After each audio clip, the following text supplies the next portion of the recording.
अच्छा जी, हमारे पास सबसे पहले तो हमारा मास्टर प्लान हमारे सामने है, ठीक है? सितंबर गुज़र चुका है, हमारी 2 क्लास जो है ये नहीं हुई थी, ठीक है? होपफुली आप लोगों ने रिवीजन कर लिया होगा पूरा वॉल्यूम 2 का, जितने भी लेक्चर्स होंगे या फिर आपने किसी नोट से रिवाइज़ कर लिया होगा। जल्दी से मुझे कन्फर्म करें क्या वॉल्यूम 2 के आपने सारी चीज़ें रिवाइज़ कर ली हैं? जल्दी से कन्फर्म करें। जल्दी-जल्दी कन्फर्म करें। आगे भी चलना है, रिप्लाई नहीं आ रहा किसी का। किधर चले गए सारे? अभी तक नींद पूरी नहीं हुई? 12 बज रहे हैं। Yes sir, except for green house statement lecture मिले नहीं उसके, बिल्कुल ठीक है। उसके लेक्चर मैंने अपलोड नहीं करा था, मैं उसके ऊपर अलग से एक या तो रिकॉर्डिंग पे या फिर उसका एक लेक्चर मैं प्रॉपर्ली बना दूँगा, ठीक है? ग्रीन हाउस गैस का, ठीक है? Don't worry. बाकी बाकी बच्चे जल्दी से वॉल्यूम 2 में ग्रीन हाउस गैस के अलावा बाकी सबने रिवाइज़ कर लिया है, जल्दी से कन्फर्म करें। ग्रीन हाउस गैस के अलावा क्या बाकी चीज़ें रिवाइज़ कर ली हैं आप लोगों ने? ठीक है, बेहतरीन हो गया। सर 4400 सीरीज़ रहती है, क्यों रहती है फैसल इफ्तिकार? अब तो टाइम अच्छा खासा मिल गया आप लोगों को। लास्ट क्लास नहीं हुई, लास्ट क्लास से लेके अब तक का टाइम मिला था अच्छा खासा, तो हो जाना चाहिए था। ख़ैर, अच्छा जी, इसके बाद का क्या किसी ने कुछ स्टार्ट करा एथिक्स या कुछ स्टार्ट करा आप लोगों ने कुछ? जल्दी से कन्फर्म करें क्या इसके बाद की चीज़ें आप लोगों ने स्टार्ट करी? Not yet sir. ठीक है, कोई मसला नहीं है, अभी हमारे पास अभी अच्छा खासा टाइम बाकी है। अभी अभी भी हमारे पास अक्टूबर की अगर मैं बात करूँ तो 25 डेज़ हमारे पास बाकी है, जिसके अंदर एक अच्छी तैयारी कर सकते हैं। प्लस नवंबर का मंथ भी हमारे पास है, जिसके अंदर हम रिवीजन वगैरह वाली चीज़ें कर रहे होंगे। जो-जो चीज़ें हमने करी हैं, उसको और मज़ीद समराइज़ करेंगे और मज़ीद चीज़ों को रिटेन करने की कोशिश करेंगे और चीज़ों की प्रैक्टिस भी कर रहे होंगे। ठीक है ना? तो वो आपकी अगर हम कुछ सेशन रखेंगे भी नवंबर के अंदर तो वो ऑप्शनल होंगे, हमारा कोर्स कंप्लीट हो चुका होगा अक्टूबर एंड तक इंशाल्लाह। अगर हम नवंबर में कुछ सेशन रखेंगे वो ऑप्शनल होंगे, आपकी मर्ज़ी होगी अगर आपने लेने हैं तो लेना, नहीं लेने हो तो आप अपनी खुद से सेल्फ स्टडी भी कर सकते होंगे। ठीक है? यहाँ तक सबको क्लियर है, आगे चलें? जल्दी-जल्दी कन्फर्म करते रहें। यहाँ तक सबको चीज़ें क्लियर हैं? जल्दी से कन्फर्म करें। ओके, बेस्ट हो गया। अच्छा जी, अब आगे आ जाते हैं हम जो आज हम क्वेश्चन्स करेंगे, आज जो हमारा टारगेट है अच्छा थोड़ा-सा मैं इधर आपको ओवरव्यू दे दूँ, रिव्यू हिस्टोरिकल एफएस का जो क्वेश्चन है पास्ट पेपर का, वो भी हम इंशाल्लाह देख रहे होंगे नेक्स्ट क्लास के अंदर, ठीक है ना? आइज़ा 2410 में भी अच्छा ये जो है, जो हमने ऑडिट में जितनी भी चीज़ें पढ़ी, ये बिल्कुल उसी टाइप की चीज़ें हैं, इसमें कोई डिफरेंट चीज़ नहीं है, ठीक है ना? आपने लेक्चर ले लिया, आपने कॉन्सेप्ट समझ लिए, बाकी अंदर काम वही है, एश्योरेंस वाला ही काम है, ठीक है ना? लिमिटेड एश्योरेंस देंगे या तो आप पॉजिटिव एश्योरेंस दे रहे होगे, काम अल्टीमेटली वही है, कोई चेंज नहीं है, वही आपने प्रोसीजर्स परफॉर्म करने, प्रोसीजर्स वही हैं, इंक्वायरी करना, इंस्पेक्शन करना, वही सारी चीज़ें। रिव्यू के अंदर बस थोड़े से प्रोसीजर्स कम है, ठीक है ना? आप क्या करते हैं एनालिटिकल प्रोसीजर्स परफॉर्म करते हैं, इंक्वायरी करते हैं रिव्यू के अंदर। एश्योरेंस में अगर तो आप एब्सोल्यूट लेवल ऑफ एश्योरेंस दे रहे हैं, आप पॉजिटिव लेवल ऑफ एश्योरेंस दे रहे हैं, तो उसके अंदर थोड़े प्रोसीजर ज़्यादा करेंगे। वही जो चीज़ें हमने ऑडिट में सीखी थी, वही वाली चीज़ें इसके अंदर फॉलो हो रही हैं। इसके अंदर सिर्फ रिपोर्ट का फॉर्मेट आपको पता होना चाहिए, बाकी कहानी सारी वही फॉलो हो रही है, कोई डिफरेंट चीज़ें नहीं है। ठीक है, यहाँ तक क्लियर है? तो इसको कल नेक्स्ट क्लास में हम थोड़े-से देख लेंगे एक आध क्वेश्चन, उसमें इतना मसला नहीं है, ठीक है?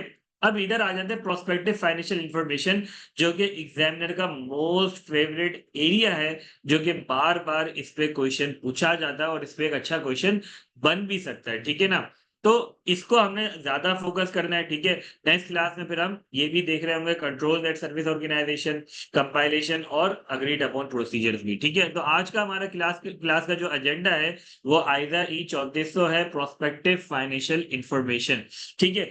समर 23 का क्वेश्चन से हम स्टार्ट करेंगे, समर 23 का क्वेश्चन समर 23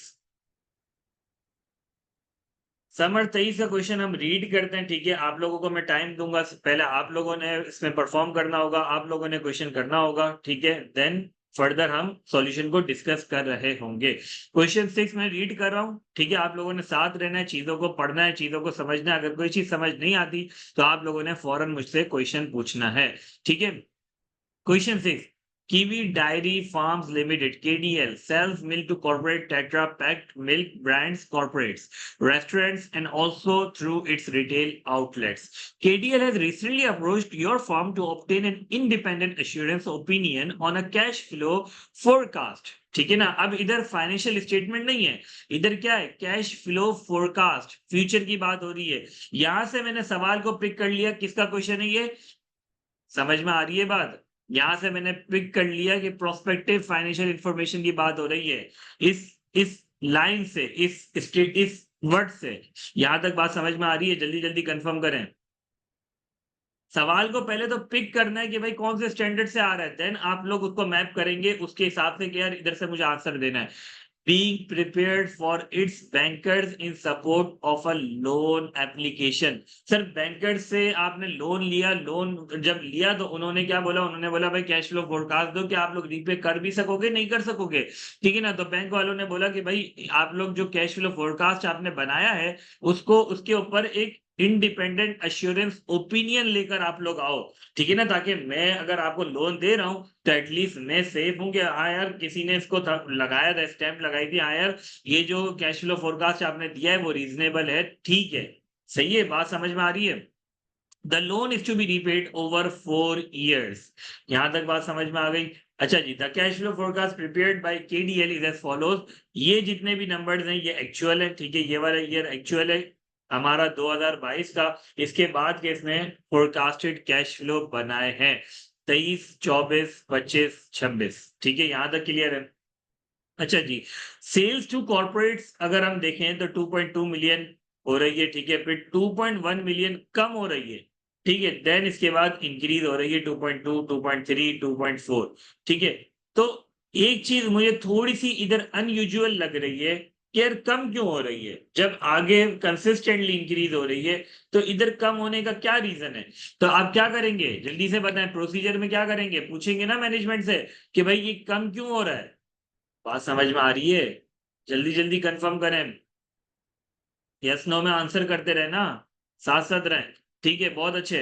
अच्छा जी, sales to restaurants, sales to restaurants में 3,07,000, 3,15,000, 3,30,000, 3,47,000, ठीक है? कंसिस्टेंटली इंक्रीज हो रही है, ठीक है? मिल्क, मिल्क 7,04,000, 7,20,000, 7,56,000, ठीक है? कंसिस्टेंटली इंक्रीज है।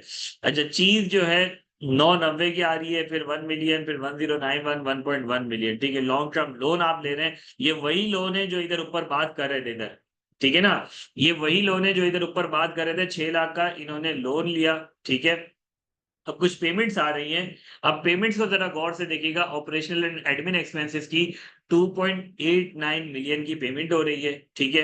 2022 के अंदर। फिर 2023 में 3.8 मिलियन की पेमेंट हो रही है। तो अब इधर आगे देखेंगे तो 4 मिलियन, 4.2 मिलियन।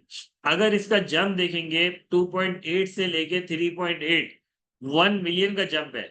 फिर इधर अगर जंप देखेंगे तो 0.2 मिलियन का कोई अराउंड जंप है। तो फर्स्ट ईयर में फौरन 2022 के बाद 2023 में ऐसा क्या हुआ कि 1 मिलियन का इतना बड़ा जंप आ रहा है? बात समझ में आ रही है? जल्दी से कंफर्म करें यस नो में। तो मैनेजमेंट से पूछना पड़ेगा ना, क्या 1 मिलियन का इतना बड़ा जंप किस चीज का है? ठीक है, आगे चलते हैं। कैपिटल एक्सपेंडिचर फॉर चीज बिजनेस 857,200। फाइनेंस कॉस्ट आ रही है 10,000, 49,070, 850, ठीक है? 51,615, ठीक है? रीपेमेंट हो रही है लोन की 75,000, 150, 150। अच्छा, एक और बात समझने की है कि भाई 6 लाख का आपने लोन लिया, ठीक है? 75,000 तो मुझे ऐसा लग रहा है कि ये 75,000 की रीपेमेंट ये पुराने लोन की कोई रीपेमेंट है, ठीक है? यहां से आपकी रीपेमेंट आना शुरू हुई है 150,000 की, ठीक है? ये नए लोन की पेमेंट है 150, 150, 150। मतलब इसकी एक और रीपेमेंट कब होगी? जल्दी से बताएं ना, एक और रीपेमेंट कब होगी? 2027 में। तो मतलब आपकी कैश फ्लो कब तक के होने चाहिए? कैश फ्लो कब तक के होने चाहिए? 2027 तक के कैश फ्लो होने चाहिए। पूरे लोन के पीरियड को कवर करे ना आपके, पता चले कि 2027 तक आपके पास पैसे होंगे या नहीं होंगे। सही है। फिर आ जाते हैं डिविडेंड पर। 51,000, 66,000, 69,000 कंसिस्टेंटली इंक्रीज कर रहे हैं। डिपेंड करता है कि प्रॉफिटेबिलिटी आपकी क्या होगी, कितने परसेंटेज आप प्रॉफिट का दे रहे हो। ठीक है। टैक्सेशन आपकी आ रही है। ठीक है। ओपनिंग बैलेंस आ रहा है आपका। ठीक है। अच्छा, सबसे पहले देखिए, हमें चीजों को लाइन बाय लाइन लेकर चलना है। चीजों को, सेल्स को देखना है, फिर इसके बाद हम एक्सपेंसेस देख रहे होंगे, फिर इसके बाद कैपिटल एक्सपेंडिचर देख रहे होंगे। तो हर किसी पे कुछ ना कुछ हम प्रोसीजर्स लिख रहे होंगे। रिक्वायरमेंट एक दफा देख लेते हैं। Specify the key examination procedure that your firm would perform in respect of above information. ठीक है। तो प्रोसीजर्स लिखना है। ठीक है। जिस तरीके से हम ऑडिट में प्रोसीजर्स लिखते हैं, वैसे ही टाइप के कुछ प्रोसीजर्स होंगे, जैसे कि इंक्वायरी करना, जैसे कि कोई डॉक्यूमेंट को मांगना, कोई डॉक्यूमेंट को रिव्यू करना, वही टाइप के कुछ होंगे, बस डिफरेंट होगा थोड़ा सा। इधर हम क्या देख रहे हैं, फोरकास्टेड कैश फ्लो को देख रहे हैं, फ्यूचर पे प्रोसीजर्स परफॉर्म कर रहे हैं। ठीक है। बाकी कहानी वही सारी है। ठीक है ना, कोई डिफरेंट प्रोसीजर्स नहीं होंगे। वही रिव्यू होगा, वही इंस्पेक्शन होगी, वही इंक्वायरी होगी, वही चीजें आप कर रहे होंगे। ठीक है। डॉक्यूमेंट को देख रहे होंगे कोई। अच्छा जी, आगे चलते हैं। अब इंफॉर्मेशन क्या दी हुई है? The following information is also available. Around 70% of KDL sales was to corporates. ठीक है। However, KDL has been experiencing declining margins within this segment. As a result, KDL has decided to reduce the sale of milk to corporates and instead utilize it for cheese production. इसने क्या करा भाई, इसने बोला कि भाई जो हम मिल्क जो है वो कॉर्पोरेट्स को बेचते थे, वो हम इन, क्योंकि इधर मार्जिन कम हो गया है, तो अब हम क्या करेंगे, हम चीज के ऊपर ज्यादा काम करेंगे, मिल्क के बजाय चीज के ऊपर ज्यादा काम करेंगे और चीज की सेल्स करेंगे। ठीक है। अच्छा जी, the production process for fresh cheese typically takes around 3 to 4 days, while aged cheese requires a longer maturation period of 6 months to a year. ठीक है। अच्छा, एजेड चीज और फ्रेश चीज, इसमें फर्क क्या है, कोई बताएगा जल्दी से? यूटिलाइज करते हैं ना हम लोग चीज को, पिज्जा में देखते हैं, बर्गर में देखते हैं, तो क्या है ये एजेड चीज और फ्रेश चीज? नॉर्मली आपने देखा होगा एजेड चीज प्रिजर्व्ड। ठीक है। देखिए, जो एजेड चीज होती है ना, नॉर्मली आप लोग बर्गर वगैरह में यूज करते हैं, जो कि सिर्फ आप ऊपर रखते हैं और उसको ऐसे ही खा रहे होते हैं। ठीक है। नॉर्मली उसको आप लोग है ना हीट नहीं करते ज्यादा। ठीक है। और जो पिज्जा वगैरह के अंदर होती है, आपने देखा है फुली इसको हीट कर देते हैं, और वो फ्रेश चीज होती है, जैसे कि आपने देखा होगा कि चेडर चीज हो गई। ठीक है ना, इस टाइप की जो चीज होती है वो फ्रेश चीज होती है। ठीक है। अच्छा जी, आगे चलते हैं। KDL currently has an अच्छा किधर थे हम, maturation period of 6 months to a year. However, the sales price of an aged cheese is significantly higher. All the necessary equipment required for cheese production can be obtained locally and will be ready for use starting from July 2023. क्या कह रहा है इधर, जल्दी से पढ़ें। इधर क्या कह रहा है कि जो इक्विपमेंट रिक्वायर्ड है चीज प्रोडक्शन के लिए, वो कब मिलेगा, कब यूज के अंदर आएगा? जुलाई 2023 में। तो मतलब जो अगर आपने इधर इन्फ्लोज लिए हुए हैं चीज की सेल्स के, कहीं वो 12 महीने के तो आपने नहीं ले लिए, ये 6 महीने के हैं या नहीं है, पूछना पड़ेगा ना मैनेजमेंट से। बात समझ में आ रही है? KDL currently has an overdraft facility of 100 million and has approached the bank with a loan request amounting to 600 million. The loan is expected to carry out interest rate of 12% per annum. It is intended to be repaid over a 4 years, um, with payments made in 8 equal installments. KDL expect to receive the loan funds by 30 June 2023. ठीक है। All sales through retail outlets are cash sales, whereas sales to restaurants and corporate are made on credit. For credit sales, 15% is paid in the month of the sale, 15% is paid after 30 days, 20% is paid after 60 days, and 10% is paid after 90 days. अच्छा, इधर ये क्या कह रहा है भाई, तमाम sales जो होंगी वो कैश सेल्स होंगी। फिर इसके बाद वो कह रहा है कि सेल्स रेस्टोरेंट को जो होती हैं और कॉर्पोरेट्स को जो होती हैं वो क्रेडिट पर होती हैं। क्रेडिट सेल्स में ये होता है कि भाई 15% आपको जिस मंथ में आपने सेल्स करी उसी मंथ में आपको 15% मिल जाते हैं, और 50% आपको मिलते हैं आफ्टर 30 डेज, और 20% आपको मिलते हैं 60 डेज के बाद, और 10% आपको मजीद मिलते हैं 90 दिन के बाद। इसके लिए, इसको वेरीफाई करने के लिए क्या चीजें चाहिए होंगी आपको, जल्दी से बताएं, जल्दी से बताएं सर। ओवरड्राफ्ट फैसिलिटी और ऊपर वाले लोन में डिफरेंस एक्सप्लेन करते हैं। सर ओवरड्राफ्ट फैसिलिटी एक सिंपल ये होती है कि यार आपने बैंक के पास गए, आपने बोला कि भाई कभी भी मुझे पैसे शॉर्ट पड़ेंगे तो मैं आपकी 100 मिलियन की आपने मुझे एक ओवरड्राफ्ट फैसिलिटी दी है, वो मैं उसको यूटिलाइज कर लूंगा, ठीक है ना। तो अगर मेरे पास कभी भी शॉर्ट पड़ेंगे, उसमें से कभी मैंने 10 मिलियन यूटिलाइज कर लिए, ज्यादा जरूरत पड़ी 50 मिलियन यूटिलाइज कर लिए, 100 मिलियन तक की मेरे पास लिमिट होगी कि मैं उसको यूटिलाइज कर लूं। 600 मिलियन का लोन जो है वो मुझे एट द टाइम ऑफ 2023 मुझे 600 मिलियन का लोन पूरा का पूरा मिल जाएगा, मेरे हाथ में होगा, ठीक है ना। ओवरड्राफ्ट फैसिलिटी ये होती है कि भाई आपको अगर जितनी जरूरत पड़ा आप उतनी यूटिलाइज करो। अच्छा, अब सवाल एक और आया, सर ये 75,000 relates to the overdraft facility then. अच्छा, लगा मुझे भी यही था कि 75,000 ओवरड्राफ्ट फैसिलिटी से, जबकि ये ओवरड्राफ्ट फैसिलिटी से नहीं है। जब मैंने ये वाली बात पढ़ी तो मुझे पता चला कि भाई 8 इक्वल इंस्टॉलमेंट्स में आपको पेमेंट करनी है, और कब करनी है, it is intended to be repaid over 4 years, 4 साल के अंदर आपको पेमेंट करनी है 8 इक्वल इंस्टॉलमेंट में। इसका मतलब ये है कि सर एक साल में 2 रीपेमेंट हो रही है, ये बात समझ में आ रही है, एक साल में 2 रीपेमेंट हो रही हैं। अच्छा, आपको लोन कब मिला, KDL expect to receive the fund loan funds by 30 June 2023। आपको मिड ऑफ ईयर के अंदर लोन मिला है, मिड ऑफ ईयर के अंदर, मतलब ये 6 लाख का लोन कब आया, 30 जून 2023 में आया। इसकी फर्स्ट रीपेमेंट ड्यू कब हो गई, 31 दिसंबर 2023 को फर्स्ट रीपेमेंट ड्यू हो गई, जो कि 75,000 थी, ठीक है ना। 2 पेमेंट कब होंगी, 75,000 एक, 75,000 एक, 30 जून 2023 को एक पेमेंट करनी है, और 30 जून 31 दिसंबर को एक पेमेंट करनी है। तो 30 जून को तो अभी लोन लिया है मैंने, ठीक है ना। फर्स्ट रीपेमेंट ड्यू होगी 31 दिसंबर 2023 में, जो कि 75,000। देन फर्दर 2024 में मैंने क्या करा, 30 जून को एक पेमेंट करी 75, और 31 दिसंबर को एक पेमेंट करी, तो टोटल कितने बन गए 150, ठीक है। तो अब 2026 तक मेरी अभी सारी रीपेमेंट नहीं हुई है, रीपेमेंट कब फाइनल होगी, 30 जून 2027 तक। ये बात क्लियर है, 30 जून 2027 तक मेरी सारी रीपेमेंट्स होंगी, जो कि नेक्स्ट रीपेमेंट कितनी होगी, 75,000 की।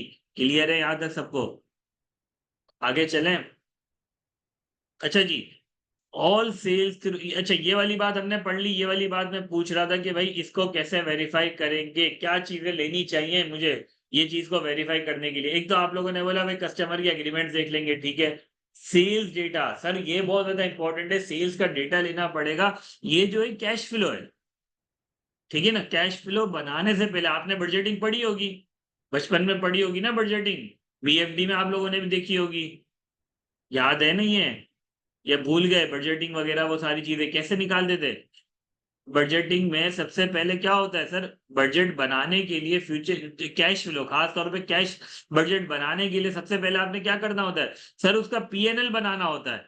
पीएनएल में सेल्स का टोटल नंबर क्या होगा, सेल्स का नंबर आएगा तो पता चलेगा ना, उसी सेल्स का नंबर के ऊपर आप क्या लगाओगे, बोलोगे भाई इसका 15% मुझे क्या मिल जाएगा, 15% इस टाइम पे मिल जाएगा, इसका इतना परसेंट मुझे अगले टाइम में मिलेगा।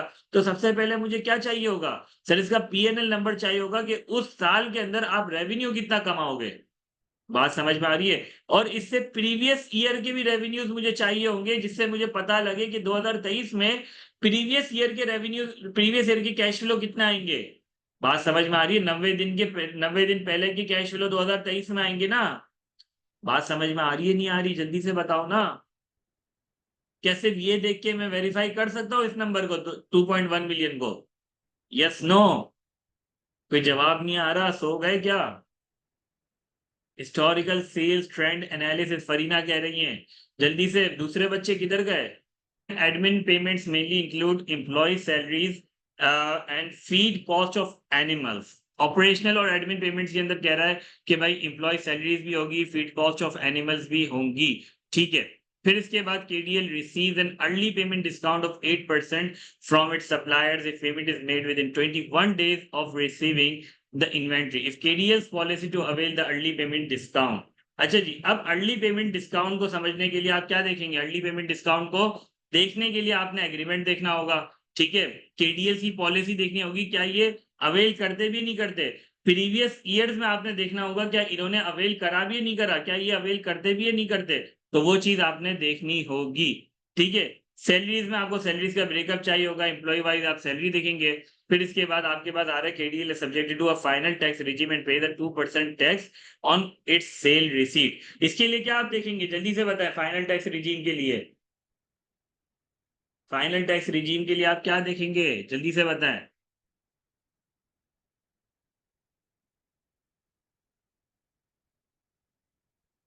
Sir tax payer certificate, tax return of last year, tax return भी देखेंगे, प्लस टैक्स लॉस कौन देखेगा?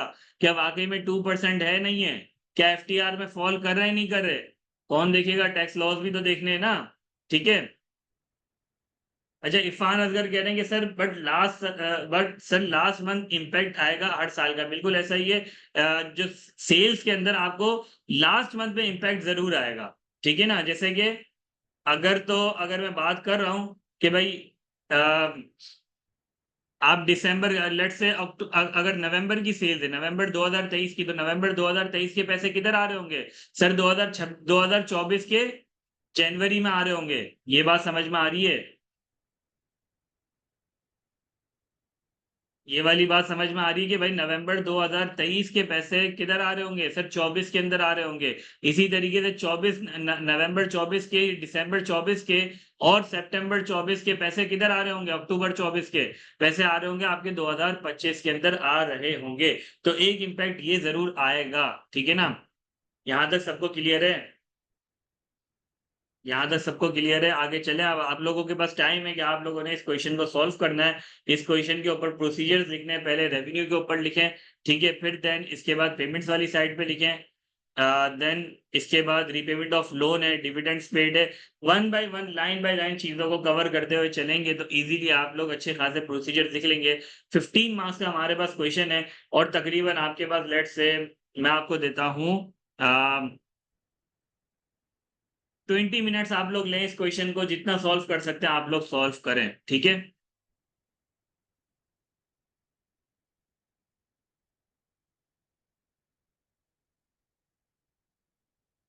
कर रहे हैं ना आप लोग?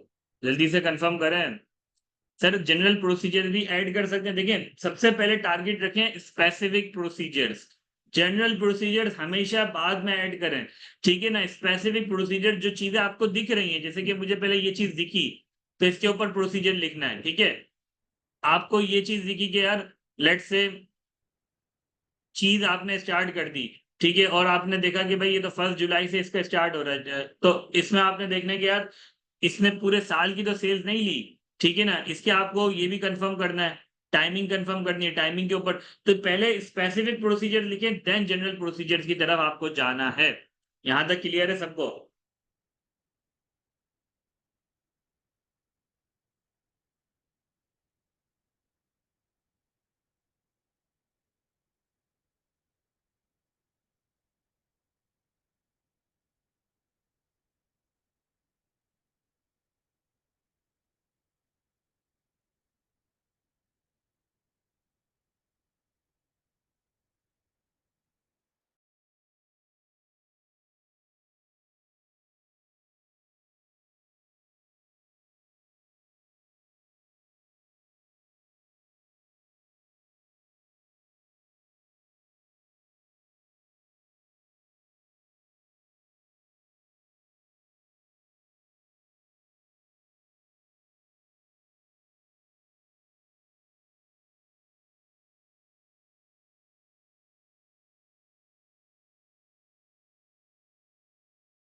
अच्छा जी, कुछ बच्चों के मेरे पास आंसर आने स्टार्ट हो रहे हैं। पहला इरफान असगर ने लिखा है, inquire about process of making forecast projection and internal controls to forecast projection. बहुत अच्छे, ये भी बहुत अच्छी बात आपने लिखी कि सबसे पहले तो हम उनसे प्रोसेस पूछेंगे कि किस तरीके से आपने बनाया, क्या आपका प्रोसीजर था।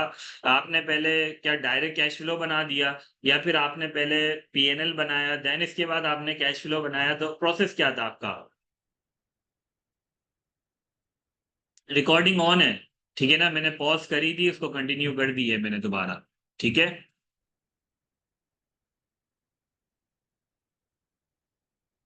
ठीक है। और बच्चे, और किसी का रिप्लाई आ रहा है?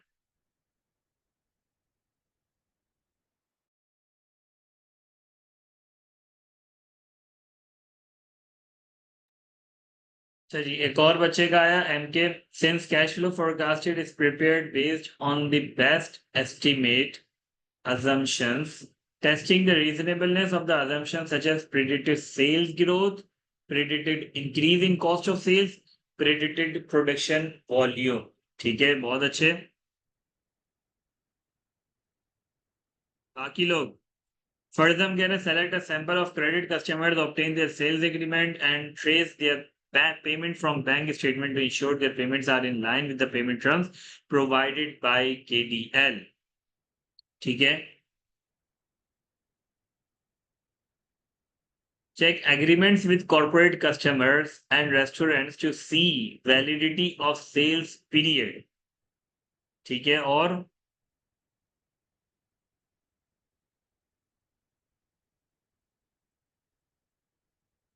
देखें, दो चीजें होती है, एक होता है एज पर एग्रीमेंट। ठीक है, एग्रीमेंट में लेट से भाई कहा हुआ है कि भाई 30 डेज के बाद पेमेंट ड्यू होगी। ठीक है, या 60 डेज के बाद पेमेंट ड्यू होगी, या फिर आपको 30 दिन के बाद इतने पैसे देने, 60 दिन के बाद इतने पैसे देने, 90 दिन के बाद आपने इतने पैसे देने। एक तो होता है कि एग्रीमेंट के हिसाब से, ठीक है।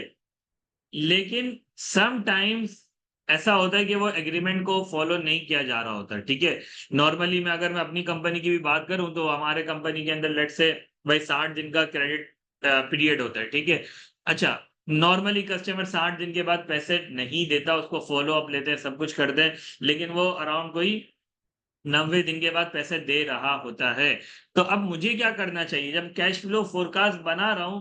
क्या वो 60 दिन पे बनाऊं या 90 दिन पे बनाऊं? जल्दी से मुझे बताएं, जल्दी से रिप्लाई करें कि 60 दिन पर बनाऊं या 90 दिन पर बनाऊं। एज पर एग्रीमेंट 60 दिन है, लेकिन एक्चुअल में क्या होता है, एक्चुअल में अगर आप पास्ट हिस्ट्री देखेंगे तो 90 दिन के अंदर नॉर्मली पैसे मिल रहे होते हैं।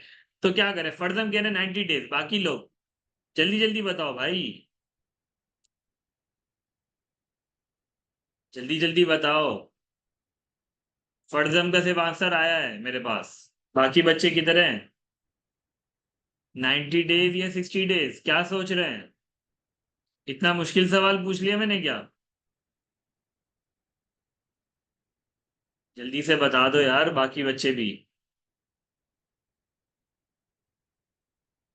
लगता है सारे बिजी हैं आंसर लिखने में। सवाल ये है कि देखिए, दो चीजें होती हैं, एक होता है एग्रीमेंट। एग्रीमेंट के हिसाब से लेट से मैंने अब एग्जांपल दी कि मेरी कंपनी के अंदर क्रेडिट पीरियड है कस्टमर्स का 60 डेज का। एज पर एग्रीमेंट 60 डेज के बाद पेमेंट ड्यू हो जाती है, लेकिन कस्टमर कभी भी टाइम पे पैसे नहीं देता, कस्टमर्स को फॉलो अप लेते हैं, सब कुछ करते हैं, तो वो 90 दिन के बाद पैसे दे रहा होता है। हालांकि 60 डेज का टाइम क्रेडिट पीरियड है, ठीक है, लेकिन वो देता 90 दिन बाद है। तो अब मैं कैश फ्लो फोरकास्ट जब बना रहा हूं, तो क्या 90 दिन लूंगा या 60 डेज लूंगा? कैश फ्लो फोरकास्ट के अंदर क्या 90 दिन लूंगा या 60 डेज लूंगा? अक्सर कह रही है 90 दिन, रिजवान भी कह रहे हैं 90 दिन। बाकी बच्चे जल्दी जल्दी बताओ भाई। 90 डेज बिजनेस प्रैक्टिस, ठीक है, बहुत अच्छे। 90 डेज ही लेंगे, क्योंकि जो फोरकास्ट बनता, क्या फोरकास्ट बनता है जो लाइकली होगा। ठीक है ना, ये नहीं कि एग्रीमेंट में लिखा हुआ है, जो होगा। पास्ट हिस्ट्री आप देखेंगे, पास्ट हिस्ट्री में 90 दिन के अंदर पैसे मिलते थे, तो आगे भी 90 दिन के अंदर ही पैसे मिलेंगे, तो 90 दिन ही आप लोगे। ठीक है ना? तो एक तो आपने एग्रीमेंट देख लिया कि एग्रीमेंट के हिसाब से ये क्रेडिट पीरियड है, ठीक है। दूसरी चीज आपने क्या देखनी होगी, हिस्टोरिकल डेटा देखना होगा कि यार रिसीवेबल्स की कलेक्शन कब होती है, कलेक्शन पीरियड क्या है। ठीक है, बात समझ में आ रही है? तो सिर्फ एग्रीमेंट देखने से आपका काम पूरा नहीं होगा, आपने हिस्टोरिकल डेटा देखना होगा कि कलेक्शन पीरियड किस तरीके से पैटर्न इनका चल रहा है। ठीक है, यहाँ तक क्लियर है? सिर्फ एग्रीमेंट से काम नहीं चलेगा। अगर कोई बच्चा ये लिख कर आ रहा है कि भाई मैं एग्रीमेंट देख लूंगा कस्टमर्स के, तो काम पूरा नहीं होगा अभी आपका। आपने दूसरी चीज लाजमी देखनी होगी जो कि आपका हिस्टोरिकल डेटा है, उसका कलेक्शन पीरियड है। क्लियर है सबको?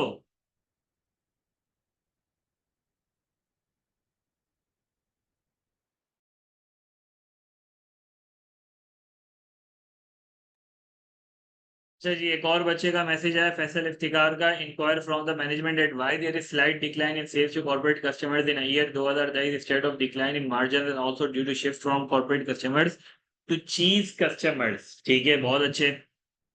बाकी लोग, भाई बहुत सारे पॉइंट्स लिखने हैं, 15 मार्क्स का क्वेश्चन है, और भी तो पॉइंट्स बताओ ना।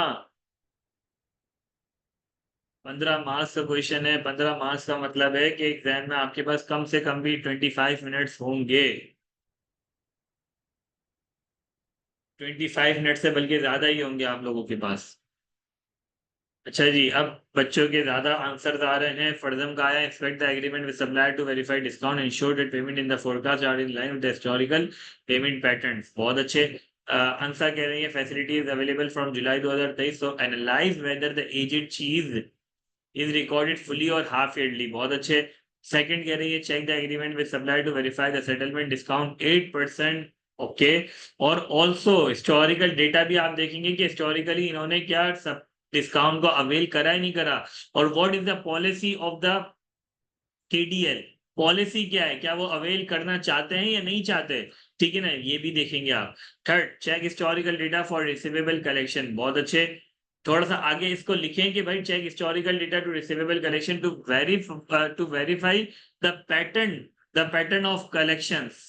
ठीक है, थोड़ा सा उसको और बेहतर बनाएं कि भाई क्या चीज के लिए आप ये चीज देख रहे हैं। ठीक है, taxation, obtain an understanding of tax laws from the previous tax returns, verify the accuracy of figures taken in the forecast. अच्छा जी, फरीना कह रही है sales, the decline in sales margin in corporate segments need to be assessed as the forecasted sales have reduced by percentage in first year of projection and have increased in later years. ठीक है, the sales agreements with corporate customers will be reviewed to verify the decline in margin and corroborate the same with sales recorded. Okay, obtain the loan repayment schedules to verify the finance cost and loan repayment has been accounted for as per the schedule. बहुत अच्छे।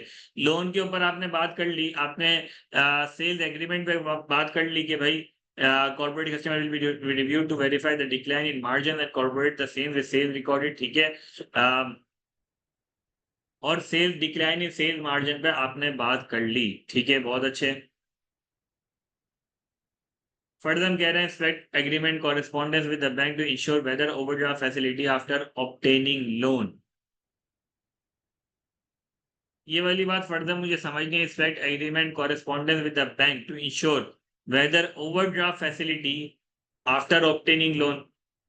बात थोड़ी सी clear नहीं हुई। ठीक है, तो इसको एक दफा अब आपने सही करा है, whether overdraft facility will be available after obtaining loan. ठीक है।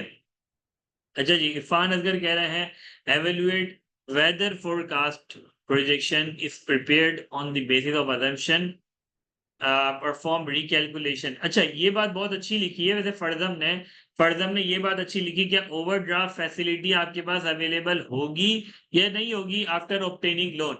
क्यों क्यों ये बात लिखी? ये बात इसलिए लिखी है, अगर 2025 में हम देखेंगे तो क्लोजिंग कैश हमारा क्या आ रहा है? क्लोजिंग कैश हमारा नेगेटिव आ रहा है।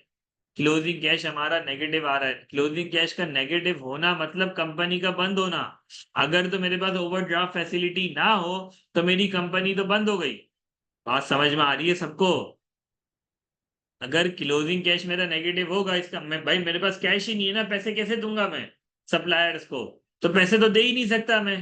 ठीक है ना, नेगेटिव हो गया, खत्म, मेरे पास पैसे ही नहीं है इसका मतलब। तो नेगेटिव नहीं होना चाहिए कभी भी कैश फ्लो। अगर मेरे पास ओवरड्राफ्ट फैसिलिटी है तो इसका मतलब ये है कि मैंने क्या करा, मैंने 6.3 मिलियन मैंने क्या करा, मैंने ओवरड्राफ्ट को यूज करा और उससे मैंने पेमेंट को पे ऑफ करा है। ठीक है, यहां तक क्लियर है सबको? अच्छा जी, इरफान अगर कह रहे हैं evaluate whether forecast projection is prepared on the basis of assumption। हाँ, देखो फोरकास्ट प्रोजेक्शन assumption पे ही बनती है ना, बगैर assumption के कैसे बनेगी? आप बोल रहे हैं कि भाई मैं assumptions को evaluate करूंगा, तो ये लिखें evaluate the assumption। ये जो बात आपने लिखी है whether forecast projection is prepared on the basis of assumption, ये थोड़ी सी बात सही नहीं है, ठीक है ना? या तो ये लिखे मैं evaluate the assumptions of the forecast and projection, ठीक है? अच्छा जी, परफॉर्म रिकैलकुलेशन करेंगे, review whether assumptions are internally consistent with different areas, ensure that all implication of assumption have been taken into account, inquire basis for increase in sales। थोड़ा सा देखें, आपके answers में पढ़ रहा हूं ना, तो उसके अंदर स्पेसिफिकली आप टारगेट नहीं कर रहे। परफॉर्म रिकैलकुलेशन, रिकैलकुलेशन किस चीज की बताएं उसको, कि भाई कैश फ्लो की रिकैलकुलेशन करेंगे या सेल्स के जो जो रिसीट डेटा है उसकी कैलकुलेशन करेंगे। रिकैलकुलेशन किस चीज की रिकैलकुलेशन करेंगे, उसको आपने स्पेसिफिकली बताना है। देखिए, फेल होने की वजह ये होती है, बच्चे से दो दो वर्ड्स लिख के आ जाते हैं, जिसकी वजह से एग्जामिनर को कुछ समझ नहीं आता आप कहना क्या चाह रहे हैं। तो आप थोड़ा-सा बात को अपनी बताएँ कि भाई किस तरीके से आप क्या क्या बात लिख रहे हैं। रिकैलकुलेशन करेंगे तो क्या रिकैलकुलेशन करेंगे, ठीक है? Review whether assumptions are internally consistent between different areas. assumptions कौन-सी? क्या सारी assumptions की बातें कर रहे हो? तो बताओ भाई, सारी assumptions की बातें करो। assumption used in making in preparing the cash flow forecast। थोड़ा-सा क्लियरली चीज़ों को लिखो। Ensure that all implications of assumption have been taken into account। inquire basis of for increase in sales, basis for increase in sale. अच्छा, किसी ने भी growth rate को calculate करा? ग्रोथ रेट अगर देखोगे तो 5% आ रहा है। अगर ये ग्रोथ रेट आप लोग देखोगे तो 5% आ रहा है कंसिस्टेंटली। तो ग्रोथ रेट के ऊपर 5% स्पेसिफिकली आप लोग मेंशन करो कि भाई 5% आपने किस बेसिस पे लिया, कि हिस्टोरिकली भी आपका 5% इंक्रीज आता रहा है। ये चीजें आपने पूछनी है, ठीक है? अच्छा जी, फिर इसके बाद आ जाते हैं depreciation is charge for capital expenditure for cheese when it is available for use. ठीक है, बहुत अच्छे। लेकिन देखो, डेप्रिसिएशन अगर चार्ज हो भी रहा है, तो डेप्रिसिएशन का इम्पैक्ट क्या कैश फ्लो में आएगा? अभी तो आप कैश फ्लो पे आप एश्योरेंस दे रहे हो। अगर डेप्रिसिएशन चार्ज हो भी रहा है, तो कैश फ्लो पे तो इम्पैक्ट आएगा ही नहीं। ये आप डेप्रिसिएशन वाली बात आपने किस सेंस में लिखी है? आपने ऑडिट वाले सेंस में लिखी है, जिधर फाइनेंशियल स्टेटमेंट होते हैं, जिसमें पीएनएल भी होता है, तो वहां के लिए सही है, इधर के लिए सही नहीं है, ठीक है? Credit sale is appropriately show in correct forecast period, ठीक है?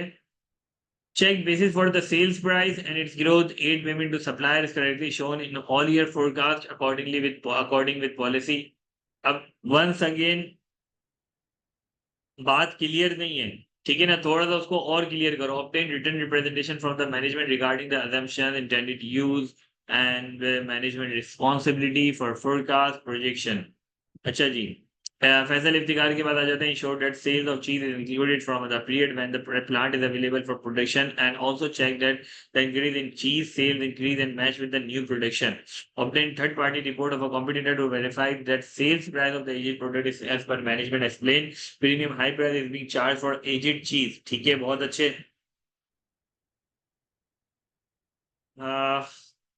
ठीक है, फर्जन कह रहे no, no sir. No sir किस बात पे आप लोगों ने लिखा है? जल्दी से मुझे कंफर्म करें। मैं ऊपर वाला रीड कर रहा था, तो आप लोगों ने किस बात पे नो सर लिखा है? डेप्रिसिएशन वाली बात पे। बहुत अच्छे। नॉन कैश आइटम है, नॉन कैश आइटम का इम्पैक्ट कैश फ्लो में नहीं आएगा।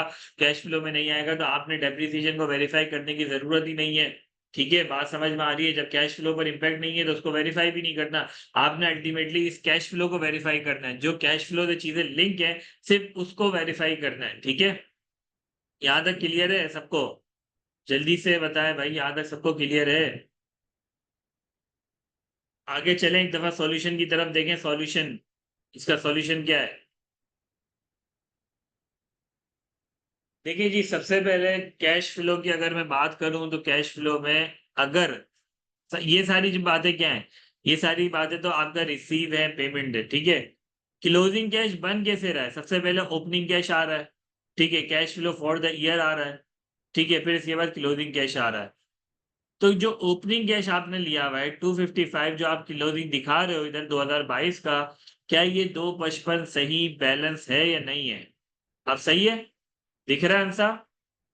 जल्दी से मुझे कंफर्म करें। अब क्लियर है? देखिए सबसे पहले आपने देखना क्या ये 2022 की जो आप क्लोजिंग दिखा रहे हैं 255 की, क्या वो आपको ये क्या ये 255 ठीक है या नहीं है? पहले तो आपने ये वेरीफाई करना है, ठीक है? क्या 255 का ही बैलेंस है आपके पास? पहले तो ये देखो, क्या पता 255 का बैलेंस ना हो, इन्होंने ऐसे ही ओपनिंग बैलेंस बढ़ा चढ़ा के डाल दिया हो, जबकि बैंक में डिफरेंट अमाउंट आ रही हो। तो ये कहाँ से वेरीफाई करोगे सर? बैंक स्टेटमेंट से वेरीफाई करेंगे। सर कैश इन हैंड होगा तो कैश इन हैंड को देख लेंगे, ठीक है ना? तो वहां से आप लोग चीजें ये वाली वेरीफाई कर रहे होंगे। यहाँ तक क्लियर है? जल्दी से कंफर्म करो, यहाँ तक क्लियर है? सबसे पहले क्या देखना है सर? ओपनिंग बैलेंस, ठीक है? फिर इसके बाद आते हैं discuss the key assumptions. Faisal Iftikhar कह रहे हैं ये पॉइंट मिस हो गया सर, बिल्कुल। अच्छा जी, फिर इसके बाद कह रहा है भाई अजम्पशन जो है उसको डिस्कस करना है जो मैनेजमेंट ने यूज करी है। जैसे मैंने बताया आप लोगों को 5% इन्होंने अजम्पशन यूज करी है कि over the period of time, इन्होंने over the period of year के अंदर इन्होंने 5% का इंक्रीज करा है। अगर हम इसको देखें ये सारे सेल्स के नंबर्स हैं, ठीक है?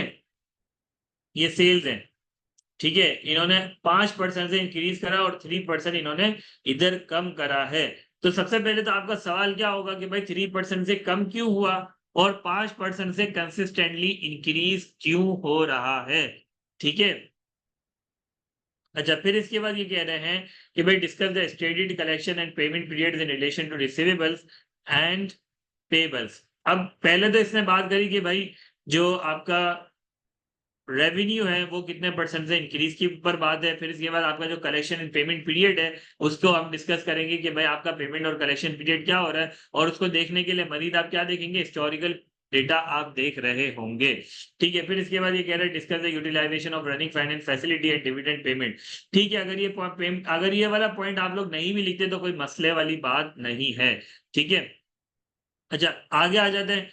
Analytically review the forecast trends in cash flow, comparing them with historical cash flow statement and other available forecast data for the sector and local economy. Investigate any significant differences.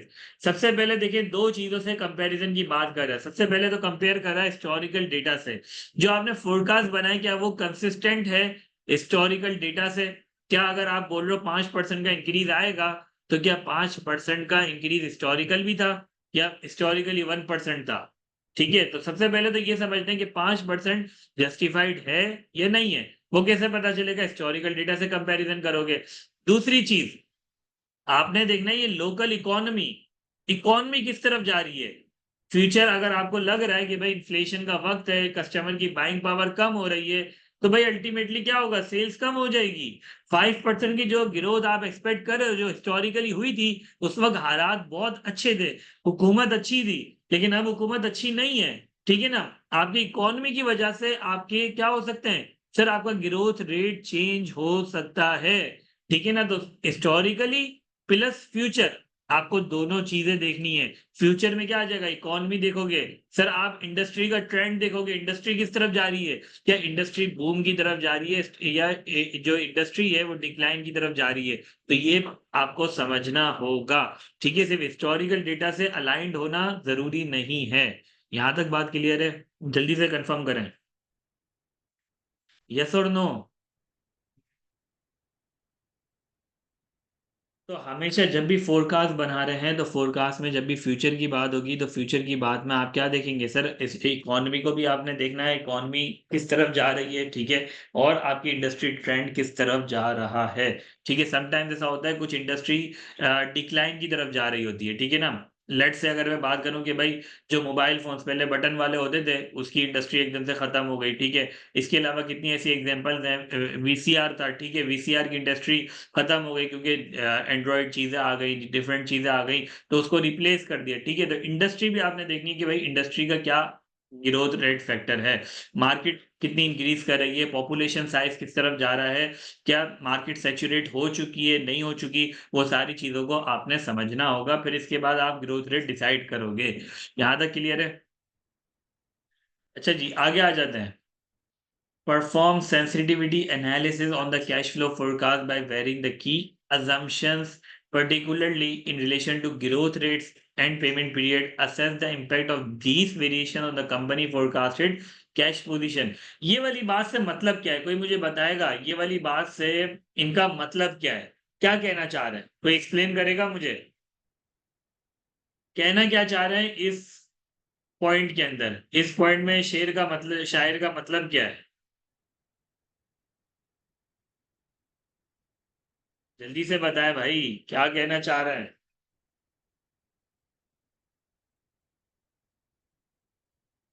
कोई एक factor जरा सा change करने से cash flow पर क्या effect आएगा, बिल्कुल ऐसा ही है। क्या ग्रोथ रेट अगर आपका 5% से 2% हो जाएगा तो आपके कैश फ्लोज पर क्या इम्पैक्ट आएगा, ठीक है। ऐसा तो नहीं कि आपके कैश फ्लोज जो है आपके नेगेटिव होने शुरू हो जाएंगे, ठीक है। ये आपने देखना है। अगर आपका कलेक्शन पीरियड में चेंजेस आती हैं, कलेक्शन पीरियड आपका 90 दिन के बजाय 180 दिन हो जाता है, तो उससे क्या इंपैक्ट होगा, ठीक है, वो भी आपने समझना होगा।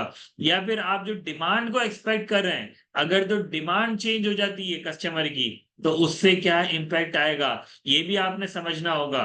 बातें समझ में आ रही है। या फिर प्राइस जो आप अज्यूम करेंगे इस प्राइस में बिक जाएगा मेरा मेरा जो मिल्क है या फिर चीज है, अगर उस प्राइस में चेंजेस आ जाती हैं तो आपके कैश फ्लो पर क्या इंपैक्ट आएगा, कौन सा मोस्ट सेंसिटिव है।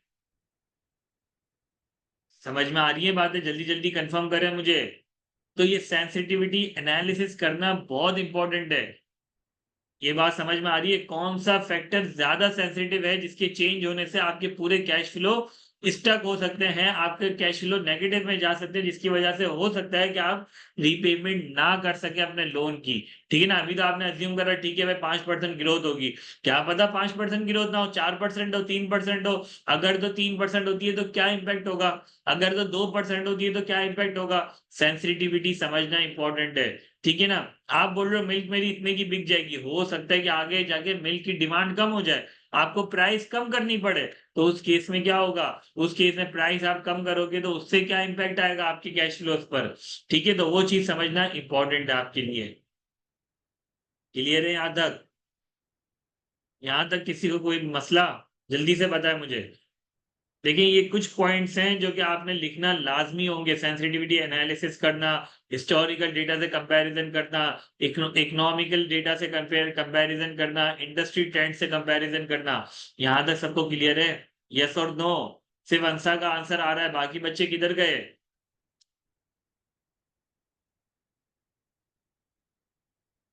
सर सेंसिटिविटी एनालिसिस में हम होल कैश फ्लो में 2 से 3 पैरामीटर चेंज करते हैं by making scenario of good, better, worst. देखें 2 से 3 जरूरी नहीं है, ठीक है ना। आपकी प्राइसेस भी आ सकती है, आपकी क्वांटिटी भी आ सकती है, आपका ग्रोथ रेट भी आ सकता है, ठीक है। जरूरी नहीं है 2 से 3 फैक्टर, आप डिपेंड करता है कि आपके कैश फ्लो में क्या क्या चीजें हैं, ठीक है, किस किस नेचर की चीजें। एक्सपेंसेस में जो परचेज करें, परचेज प्राइस में क्या इंपैक्ट होगा, क्वांटिटी में अगर चेंज आ जाता है तो उसमें क्या इंपैक्ट होगा, ठीक है। कैपिटल नेचर जो एक्सपेंडिचर आप एक्सपेक्ट करें कि इतने के मुझे मशीनरी मिल जाएगी, तो अगर उसकी प्राइस में चेंज आएगा तो फिर क्या इंपैक्ट होगा।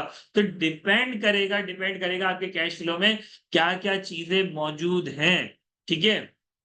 उसके ऊपर रखकर आप चीजें करोगे जो, अच्छा सेंसिटिविटी हमेशा उस चीज पर करी जाती है जो चीज आपके कंट्रोल में नहीं है, ठीक है। ग्रोथ रेट आपके कंट्रोल में नहीं है, ठीक है ना। ग्रोथ रेट जरूरी नहीं है कि आप बोलो 5% तो 5% ही हो जाएगा। भाई ग्रोथ रेट आपके कंट्रोल में थोड़ी है कि मैं बोलूंगा 5% तो 5% ही होगा, ठीक है ना, वो मेरे कंट्रोल से बाहर है, ठीक है। डिमांड मेरे कंट्रोल से बाहर है, डिमांड कस्टमर जनरेट करता है, ठीक है। तो depending on the economics, depending on the economical data कि भाई डिमांड किस तरफ जा रही है, लोगों की बाइंग पावर क्या है, लोग इन्फ्लेशन का माहौल कैसा है, इंटरेस्ट रेट क्या चल रहा है, उसके ऊपर डिमांड डिपेंड करती है, ठीक है ना। तो डिमांड मेरे कंट्रोल में नहीं है, तो उसकी ऊपर मैं सेंसिटिविटी एनालिसिस करता हूँ। प्राइस मेरे कंट्रोल में नहीं है, हाँ डिसाइड मैं करता हूँ, लेकिन अल्टीमेटली प्राइस कहाँ कैसे डिसाइड हो रही होती है, इकोनॉमिक्स में पढ़ा है ना आप लोगों ने। प्राइस डिमांड की बेसिस पे डिसाइड होती है, डिमांड और सप्लाई की बेसिस पे। तो अगर मैं ज्यादा प्राइस रखूंगा तो मेरी डिमांड क्या हो जाएगी, अल्टीमेटली कम हो जाएगी। तो प्राइस मुझे वही रखनी पड़ेगी जिसपे मेरी चीजें सेल सेल हो सके। ये बात समझ में आ रही है। तो उस चीज पे आपने सेंसिटिविटी एनालिसिस करना है जो चीज आपके कंट्रोल में नहीं है, ठीक है ना। आप परचेजिंग कर रहे हैं सप्लायर से, प्राइस हो सकता है वो चेंज कर दे, ये चीज आपके कंट्रोल में नहीं है कि उसकी प्राइस क्या होगी, ठीक है ना। हो सकता है कि भाई जो आप ये कैपिटल जो चीज बिजनेस के लिए आप जो मशीनरी परचेज करना उसकी प्राइस में चेंज आ जाए, ठीक है। इसके अलावा हो सकता है टैक्स लॉस के अंदर चेंज आ जाए, टैक्स लॉस के अंदर हो सकता है चेंज आ जाए। बात समझ में आ रही है? क्या पता उसकी परसेंटेज में चेंज आ जाए, क्या पता 2% की जगह 3% टैक्स हो जाए। रिसेंटली भी सैलरीज वालों पर यही तो हुआ कि भाई परसेंटेज चेंज हो गई, सैलरी टैक्स बढ़ गया। तो टैक्सेशन के आपके इख्तियार में है, आपके कंट्रोल में तो नहीं है ना। डिविडेंड कह सकते हैं कि यार आपके कंट्रोल में है, ठीक है, डिविडेंड आप कह सकते हो कि यार आपके कंट्रोल में किसी हद तक है, ठीक है। रीपेमेंट ऑफ लोन आपको पता है कि भाई इस टाइम पे होगी, इसमें कोई सेंसिटिविटी एनालिसिस नहीं होगा रीपेमेंट ऑफ लोन पे कि एक 50 की जगह 2 लाख हो गई, तो भाई ये तो एग्रीमेंट है ना, ये थोड़ी चेंज होगा, ठीक है। फाइनेंस कॉस्ट ये थोड़ी चेंज होगी। बात समझ में आ रही है? जल्दी से कंफर्म करो भाई। फाइनेंस कॉस्ट पे सेंसिटिविटी नहीं होगी, रीपेमेंट ऑफ लोन पे सेंसिटिविटी नहीं होगी, डिविडेंड्स पेड पे इतनी ज्यादा कोई सेंसिटिविटी नहीं होगी, क्योंकि आपके इख्तियार में प्रॉफिट होंगे तो पैसे देंगे, नहीं होंगे तो नहीं देना, ठीक है ना। डिविडेंड्स आपके इख्तियार में, आपके ऊपर है कि कैश फ्लो जैसे होंगे आप डिविडेंड्स दोगे, नहीं होंगे तो नहीं दोगे, ठीक है। टैक्सेशन आपके इख्तियार में नहीं है, सेंसिटिविटी होगी, ठीक है। ऑपरेशनल एडमिन एक्सपेंस पे सेंसिटिविटी होगी, मेरे इख्तियार में नहीं है प्राइसेस। कैपिटल एक्सपेंडिचर फॉर चीज बिजनेस मेरे इख्तियार में नहीं है, प्राइसेस बढ़ सकती हैं, तो इस पे सेंसिटिविटी होगी, ठीक है। लॉन्ग टर्म लोन सेंसिटिविटी नहीं होगी, 6 लाख का लोन ले रहा हूँ, दैट्स इट। ये थोड़ी है कि भाई 6 लाख की जगह 5 लाख देगा, ठीक है। बाद ही मैं 6 लाख की कर रहा हूँ, ठीक है। तो आगे चलते हैं। रिटेल सेल्स में सर इधर भी होगी, क्योंकि हो सकता है कि डिमांड चेंज हो जाए, हो सकता है प्राइस चेंज हो जाए, इधर भी डिमांड चेंज हो जाए, हो सकता है प्राइस चेंज हो जाए, ग्रोथ रेट चेंज हो जाए, ठीक है। तो जो चीज मेरे कंट्रोल में नहीं है उस पर सेंसिटिविटी एनालिसिस करते हैं। क्लियर है यहां तक सबको? अच्छा जी, आगे चलते हैं।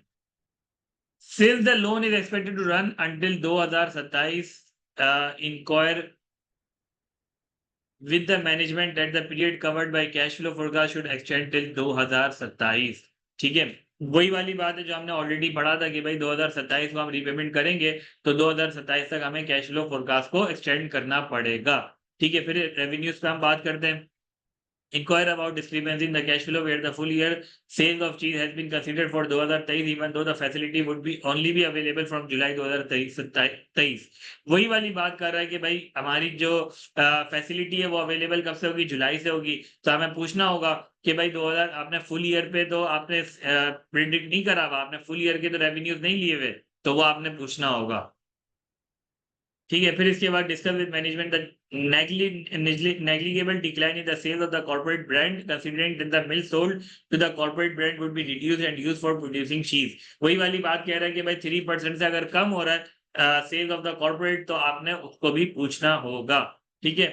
Obtain any market study carried out by the KDL to assess the possible future sale of cheese and the potential selling price, ठीक है। वही वाली बात कह रहे हैं कि आपने मार्केट स्टडी क्या करी है, किस बेसिस पे आप बोल रहे हो कि भाई ये सेलिंग प्राइस होगी, ये डिमांड होगी फ्यूचर की, तो आपने क्या मार्केट स्टडी करी है, किस बेस पे आप कह रहे हो कि भाई ये हमारी प्राइस होगी और ये हमारी डिमांड होगी, ठीक है ना। आपने कोई ना कोई इकोनॉमिकल डेटा गैदर करके प्रिडिक्शन करी होगी ना, तो वो क्या वर्किंग है वो हमें दिखा दो भाई। समझ में आ रही है बात? जल्दी से कंफर्म करो, समझ में बातें आ रही हैं, ऊपर से तो नहीं जा रही बातें, जल्दी जल्दी कंफर्म करो। अच्छा जी, operating cash payments verify the settlement discount of 8% with the suppliers. ये वही वाली बात आ गई, सेटलमेंट डिस्काउंट को कंफर्म करने के लिए आप लोग कॉन्ट्रेक्चुअल डॉक्यूमेंटेशन देख लेंगे। फिर इसके अलावा दूसरी चीज, सिर्फ डॉक्यूमेंटेशन देखने से काम नहीं होगा, क्या आप लोग अवेल करते भी और नहीं करते, उसके लिए क्या देखोगे, परचेज लेजर पेमेंट, इसको हिस्टोरिकल डेटा भी आप लिख दोगे तो इनफ होगा, ठीक है ना। तो आपने प्रीवियस डेटा देखना होगा कि आप अवेल भी करते हो या नहीं करते। Compare the predicted collection and payment period to the most recent sales ledger and purchase ledger. अब वही बात कह रहा है, सेल्स लेजर परचेज लेजर मतलब हिस्टोरिकल डेटा आपने देखना, उसको देखते हुए आप प्रिडिक्ट करोगे कि भाई आपका फ्यूचर क्या होगा, ठीक है ना, आपका payment period collection period previously क्या होता रहा है, ठीक है।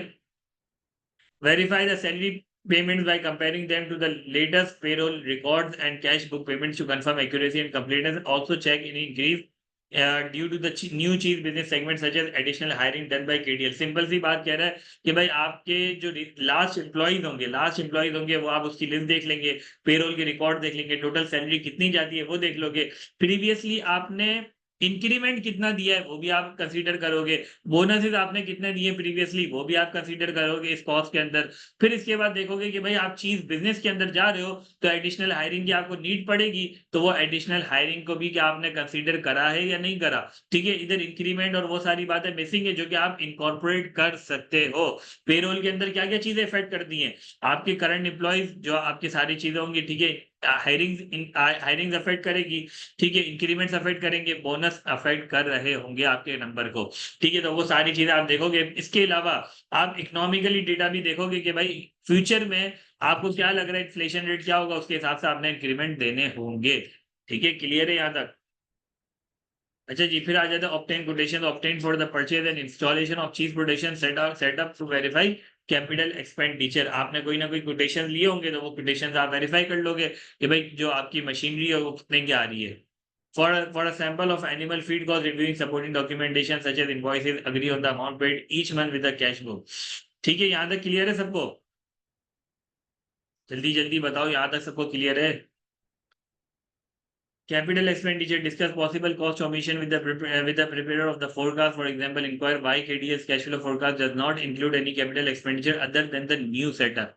अच्छा, अब बात काम की है कि यार आपने कोई कैपिटल एक्सपेंडिचर नहीं डाला। नॉर्मली क्या होता है भाई, नॉर्मली अगर मैं बात करूं भाई, ये तो आपने न्यू सेटअप की आपने कॉस्ट डाल दी ना।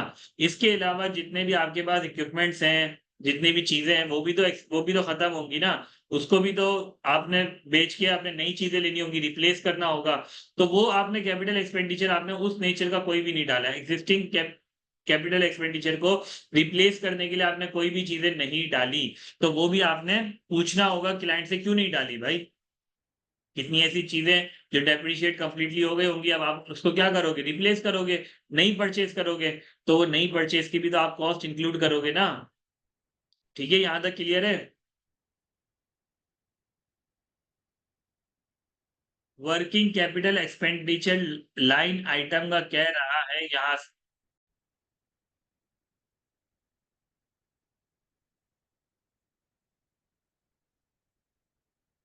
अच्छा जी, तो हम लोग इधर थे कैपिटल एक्सपेंडिचर में। कैपिटल एक्सपेंडिचर के अंदर आप लोगों को कह रहा है सिंपल सी चीज है, जो जितने भी आपके पास एग्जिस्टिंग मशीनरीज है, जितनी भी आपके पास एग्जिस्टिंग मशीनरीज हैं, वो भी तो डेप्रिशिएट हो जाएंगी। उसको रिप्लेस करने के लिए आपको कॉस्ट इनकर करनी पड़ेगी।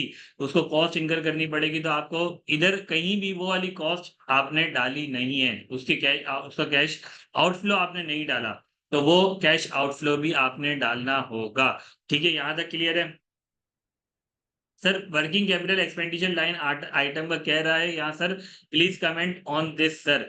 सर सिंपल सी बात है, देखें सिंपल सी बात है, इधर वो क्या कह रहा है, देखें एक तो होता है आपका जो वर्किंग कैपिटल होता है। वर्किंग कैपिटल वो क्या होता है कि भाई सिंपल सी चीज है जिसके अंदर आप इंक्रीज करते हैं अपने वर्किंग कैपिटल को, वो डिफरेंट चीज है। ठीक है ना, वर्किंग कैपिटल को इंक्रीज करना, वर्किंग कैपिटल को मजीद डालना, वो डिफरेंट चीज है। ठीक है, आपका जो कैपिटल एक्सपेंडिचर है, जैसे कि आपने कोई मशीनरी परचेज करी, ठीक है, आपने मशीनरी परचेज करी, अब वो मशीनरी क्या हो जाएगी, सर वो मशीनरी आपकी एक्सपायर हो जाएगी। 2 साल बाद, 3 साल बाद उसकी कोई यूजफुल लाइफ होगी। ठीक है ना, 5 साल बाद जब वो मशीनरी खत्म हो जाएगी, तो आपको क्या करना पड़ेगा सर, आपको न्यू मशीनरी परचेज करनी पड़ेगी। न्यू मशीनरी जब आप परचेज करेंगे तो उसको आप सेल करेंगे, उसकी सेलिंग की आप रिसीट दिखाएंगे एक तरफ, और दूसरी तरफ आप उसकी पेमेंट दिखाएंगे। अच्छा, वर्किंग कैपिटल क्या होता है, वर्किंग कैपिटल में चेंज वाला जो आपका एलिमेंट आता है कैश फ्लो के अंदर, वो क्या होता है कि यार आप बोलते हो कि यार वर्किंग कैपिटल में चेंज कब आएगा। वर्किंग कैपिटल में चेंज जब आता है जब आप लेट से आप बोलते हो कि भाई मुझे इन्वेंट्री अपनी बढ़ानी है, ठीक है ना, तो वर्किंग कैपिटल आपका इंक्रीज हो जाता है। ठीक है, या फिर आप बोलते हो कि भाई रिसीवेबल्स का टाइम पीरियड बढ़ गया, कलेक्शन पीरियड आपका चेंज हो गया, तो आपको अपना वर्किंग कैपिटल इंक्रीज करना पड़ता है, आपको बिजनेस के अंदर और पैसे डालने पड़ते हैं। ठीक है, इधर सिचुएशन क्या है, इधर सिचुएशन ये है कि जो आपके पास एग्जिस्टिंग चीजें, एग्जिस्टिंग लेट से आपके पास कोई मशीनरी है, उसकी यूजफुल लाइफ खत्म हो गई, तब आप उसको चेंज कर रहे हो, तो वो मशीनरी की एक तरफ सेल दिखाओगे और दूसरी तरफ आप उसकी परचेज कॉस्ट दिखा रहे होगे। यहां तक सबको क्लियर है? जल्दी से मुझे कंफर्म करें, यहां तक चीजें सबको क्लियर है? बिल्कुल ऐसा ही है। जो एसेट्स हमारे पास पड़े हुए हैं, जो कि डेप्रिशिएट होते हैं, जैसे कि मशीनरीज़ हैं, फर्नीचर है, कोई भी ऐसी चीज़ है जो कि डेप्रिशिएट हो रही है, लैपटॉप्स हैं, नॉर्मली लैपटॉप्स कंपनी में 3 से 4 साल, 5 साल बाद चेंज हो जाते हैं, ठीक है ना? तो वो लैपटॉप्स की भी तो कॉस्ट आप डालोगे ना, कि भाई 3 साल बाद लैपटॉप्स आप नए परचेज़ करोगे, पुराने वाले बेच दोगे। ठीक है, बात समझ में आ रही है? अच्छा जी, फिर इसके बाद वही वाली बात कह रहा है कोटेशन वाली, कितनी सारी बातें, तो ऐसा लग रहा है रिपीट बात इधर कह रहा है, ऑब्टेन एनी कोटेशंस। ऊपर भी इसने बात करी थी कोटेशंस वाली। Obtain quotation obtain for the purchase and installation of cheese production setup for to verify capital expenditure. अब इधर भी वही बात कह रहा है, obtain any quotation obtain for the purchase and installation of the cheese making equipment. ठीक है, ये रिपीट बात थी। फाइनेंस कॉस्ट के अंदर आप क्या करोगे? Obtain the bank of a document negotiation from the management. 12% को आपने वेरीफाई करना है, जो कि इसने बात करी थी कि भाई 12% आपका इंटरेस्ट रेट है। वो 12% को वेरीफाई करोगे आप कैसे? आपकी जो भी नेगोशिएशन हुई है, आपकी जो भी बातचीत हुई है, कोई भी आपके डॉक्यूमेंट है, कोई भी बैंक ऑफर डॉक्यूमेंट है, वहां से आप ये 12% को वेरीफाई कर रहे होंगे। ठीक है, यहाँ तक क्लियर है? तो हर लाइन आइटम को आपने बताना है कि भाई इसको मैं ऐसे वेरीफाई करूंगा। यहाँ तक क्लियर है सबको? टैक्सेशन में gain in understanding of the tax laws applicable related to the KDL business for checking the applicable tax rate obtain and verify the previous tax return filed by the KDL. यहाँ तक सबको clear है चीजें? जल्दी जल्दी मुझे confirm करें। यहाँ तक किसी को कोई क्वेश्चन? देखिए, चीज़ों को वन बाय वन लेके आप लोगों ने चलना है, ठीक है? जितना चीज़ों को वन बाय वन लेके लाइन आइटम लेके आप लोग चलेंगे, ईज़िली आप लोग कर लेंगे, ठीक है ना? आप लोगों ने पहले सेल्स टू कॉर्पोरेट को आपने टारगेट करा, फिर सेल्स टू रेस्टोरेंट्स को टारगेट करा, फिर इसके बाद आपने रिटेल सेल्स को टारगेट करा। कुछ आपने ऐसे प्रोसीजर शुरू में आप लिख दें जो कि पूरे कैश फ्लो को कवर करें। जैसे कि आपने असम्पशन्स के ऊपर कुछ बात लिख दी, ठीक है? आपने बोला कि भाई मुझे इसका पी&एल पूरा चाहिए होगा to verify the cash flow, ठीक है ना? पी&एल से ही कैश फ्लो बनता है। पहले पी&एल आपको मिलेगा, देन आप कैश फ्लो को वेरीफाई करोगे ना। पहले आपको रेवेन्यूज पता चलेंगे तो आप कैश फ्लो की तरफ जाओगे। यहां तक बात समझ में आ रही है सबको? तो पी&एल का होना बहुत ज्यादा इंपॉर्टेंट है, ठीक है? अच्छा जी, फिर इसके बाद आपने लाइन आइटम आपने बोला कि यार सेंसिटिविटी आपने पूरे कैश फ्लो के ऊपर बात कर ली। तो पहले आपने क्या लिख दिया? जो जो पूरे कैश फ्लो से पर्टेन करते हैं आपने पहले वो बातें लिख दी। फिर ईच लाइन आइटम पे आपने बातें लिखना शुरू कर दी कि भाई रेवेन्यूज पे ये चीजें हैं, पेमेंट्स वाली साइड पे ये चीजें हम कर रहे होंगे, ये प्रोसीजर हम परफॉर्म करेंगे। क्लियर है यहाँ तक सबको? जल्दी से कंफर्म करें, यहाँ तक सबको क्लियर है? बाकी बच्चों का जवाब नहीं आ रहा, सिर्फ अंसा का रिप्लाई आया है यस। बाकी फैसल इफ्तिकार और बच्चे किधर हैं? 7 पार्टिसिपेंट्स हैं। बाकी बच्चे किधर हैं? अहमद इम्तियाज, फरजम, इरफान असगर, एमके, सबको क्लियर है? अच्छा जी, अब हम आ जाते हैं अपने इधर। ये वाला क्वेश्चन हमने कर लिया है, ठीक है? बाकी क्वेश्चन आप लोगों ने ट्राई करने हैं, ठीक है? उसको ट्राई करें, एटलीस्ट आप लोगों ने समर 17 तक लाजमी अटेम्प्ट करने हैं। एक दफा अटेम्प्ट करें और मुझसे लाजमी चेक करें, इंशाल्लाह मैं इस पे आप लोगों को चेक करके रिस्पॉन्स दूंगा कि भाई ये आप लोगों ने किस तरीके से करे हैं। उसको एक दफा लाजमी चेक करें, खुद भी कंपेयर करें अपने सजेस्टेड आंसर से, ठीक है? और मुझसे लाजमी एक दफा चेक करवाएं कि आप लोग इसको किस तरीके से करें, क्योंकि ये बहुत ज्यादा इंपॉर्टेंट है। और मुझे ऐसा पर्सनली फील आती है कि भाई इस अटेम्प्ट के लिए ये मोस्ट इंपॉर्टेंट एरिया है। समर 23 में लास्ट टेस्ट हुआ है, ठीक है? इसके बाद आपका विंटर 23 नहीं आया, ठीक है? फिर इसके बाद आपका समर 24 नहीं आया। फिर इसके बाद अब आपके पास है विंटर 24 की अटेम्प्ट, ठीक है? लास्ट 2 अटेम्प्ट से टेस्ट नहीं हुआ है। तो मोस्ट बहुत ज़्यादा चांसेस हैं, बहुत ज़्यादा चांसेस हैं कि ये वाला क्वेश्चन इधर से आ रहा हो, ठीक है ना? हर जगह से उसने टेस्टिंग कर ली है, ठीक है? तो ये मुझे ऐसा पर्सनली फ़ील होता है कि यार आइज़र ईच ऑन दिस, सो इस अटेम्प्ट के लिए बहुत ज़्यादा इम्पोर्टेंट है, ठीक है? तो इसको अच्छे से प्रैक्टिस करनी है और इसको आपने बिल्कुल लाइटली नहीं लेना कि यार इजीली हो जाएगा। इजीली नहीं होगा, इस पे ज़्यादा से ज़्यादा प्रैक्टिस करनी है। जिस तरीके से हमने वॉल्यूम 1 पे हमने रिस्क के क्वेश्चन पे बहुत ज़्यादा प्रैक्टिस करी, रिपोर्टिंग वाले क्वेश्चन पे प्रैक्टिस करी, इसी तरीके से पूरे वॉल्यूम 2 के अंदर सबसे ज़्यादा हम इसके ऊपर जान मारेंगे कि यार इस इधर से क्वेश्चन अगर आएगा तो हमें अच्छी से अच्छी ड्राफ्टिंग करके आनी है। ठीक है, यहाँ तक सबको क्लियर है? जल्दी से मुझे कन्फर्म करें। एटलीस्ट ये वाले लाज़मी क्वेश्चंस करके मुझे मुझसे चेक करवाना है। ठीक है ना? ठीक है सबको? तो ये वाला आज से आप लोग स्टार्ट कर दें, अपने जितने भी क्वेश्चंस हैं आईज़ी 3400 के, ये लाज़मी करें और मुझसे चेक करवाएँ। ठीक है? फिर इंशाल्लाह मैं आप लोगों को रिस्पॉन्स दूँगा। अगर कोई कन्फ्यूजन होगी, अगर आप लोगों को कोई चीज़ समझ नहीं आ रही, तो आप लोग मुझे बता देंगे, सर ये वाला क्वेश्चन के ऊपर एक लेक्चर कर लें या एटलीस्ट एक रिकॉर्डिंग बना के हमें दे दें या वॉइस नोट बना के दे दें, ताकि चीज़ें क्लियर हो जाएँ। ठीक है? तो अगर कोई भी क्वेश्चन अगर आपको लगता है कि भई ये वाला जो क्वेश्चन है हमें सही से समझ नहीं आया, तो हम उसके ऊपर एक अलग से लेक्चर भी रख रहे होंगे। ठीक है, क्लियर है? अहमद इम्तियाज़ कह रहे हैं सर रेस का टेस्ट कब चेक होगा? रेस का टेस्ट बिल्कुल मुझे चेक करना है, मैं चेक करके इंशाल्लाह आपको कल परसों तक इसके ऊपर रिस्पॉन्स दे दूँगा। ठीक है? रिपोर्टिंग का टेस्ट इंशाल्लाह मुझे कल लेने का मैं सोच रहा हूँ, ठीक है? मैं आप लोगों को कन्फर्म करता हूँ रात तक रिपोर्टिंग के टेस्ट के ऊपर। फैसल इफ्तिखार के समर 2022 वाला क्वेश्चन करवा दें प्लीज़, वो डिफरेंट है, प्रोसीजर वाला नहीं है। ठीक है, समर 2022 मुझे याद करा देना, मुझे एक आप लोग है ना मैसेज कर दो कि समर 2022 और जितने भी क्वेश्चन आप लोगों को लग रहे हैं कि मुश्किल है, तो वो क्वेश्चन के ऊपर हम अलग से क्लास ले लेंगे। ठीक है? तो बेफ़िक्र हो जाएँ, सारी चीज़ें इंशाल्लाह हम कवर करेंगे, जितने भी पास्ट पेपर थी, ऐसी चीज़ें जो कि बहुत ज़्यादा मुश्किल हैं, तो उसके ऊपर हम अलग से क्लास ले लेंगे। इवन अगर ज़रूरत पड़ी, तो वीकेंड से हटकर वीकडेज़ के अंदर भी क्लासेस हम कर रहे होंगे। ठीक है? लेकिन प्रैक्टिस हम अच्छी से अच्छी करेंगे अपनी। क्लियर है सबको यहाँ तक? क्लास को एंड करें। जल्दी-जल्दी सब रिप्लाई करें भाई, सबकी कन्फ्यूजन क्लियर है? ठीक है।